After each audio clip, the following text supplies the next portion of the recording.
C'est un personnage qui, au début du film, s'est fixé comme maxime de vie, rien à foutre, et qui va voir jusqu'où elle peut la tenir. Cinévox. Donc c'est Cassandre, qui est une jeune femme de 26 ans et qui est une hôtesse de l'air dans une compagnie low cost, qui a décidé de vivre un quotidien, une vie au jour le jour. Son quotidien, c'est un nouveau planning de vol chaque semaine. Elle vit dans une station balnéaire dans les Canaries. Quand elle rentre de vol, elle est fatiguée, donc elle fait la teuf, elle se défonce. Et voilà, puis c'est comment elle sort d'une vie où il n'y a plus d'espace et de temps pour se reconnecter un peu aux autres, aux choses. Enfin, c'est un film sur quelqu'un qui va devoir atterrir, quoi. Mmh. Chez les hôtesses de l'air, il y a cette idée de cette vie où à chaque fois qu'on ferme la porte de l'avion, en fait, on peut couper de tout. Donc il y a cette idée, donc un nouveau vol, une nouvelle histoire, on ferme la porte.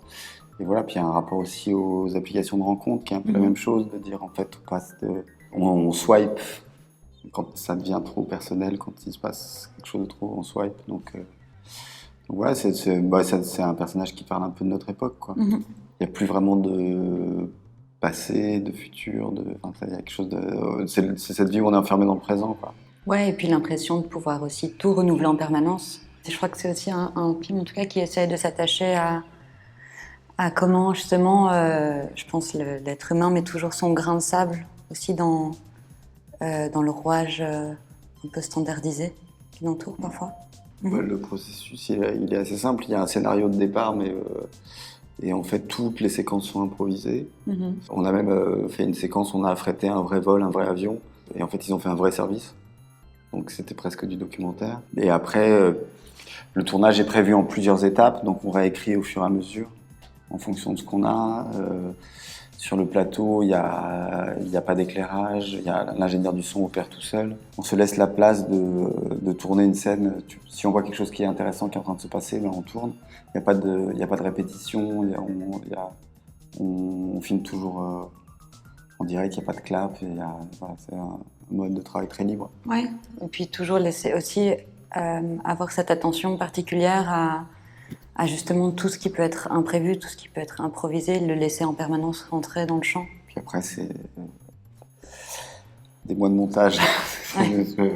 C'est assez extraordinaire. Je pense qu'on est à la fois hyper surpris, hyper touché, et en même temps que le film puisse avoir une place après tant de films qu'on admire. Il y a vraiment, voilà, c'est une chance extraordinaire, et on se sent très reconnaissant aussi de pouvoir aussi hériter de tout ça, quoi.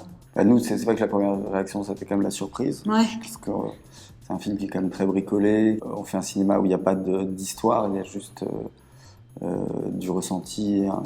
C'était vraiment une grosse surprise, et on était très heureux. Après, ce qui est merveilleux, c'est que c'est à la fois un endroit de reconnaissance, c'est un immense endroit de reconnaissance. Et puis aussi, voilà, dans le travail d'un cinéaste, c'est aussi, je dis toujours, c'est comme une nouvelle partie gratuite dans le flipper, quoi. Ça autorise et ça aide pour la suite, et ça, c'est chouette, quoi.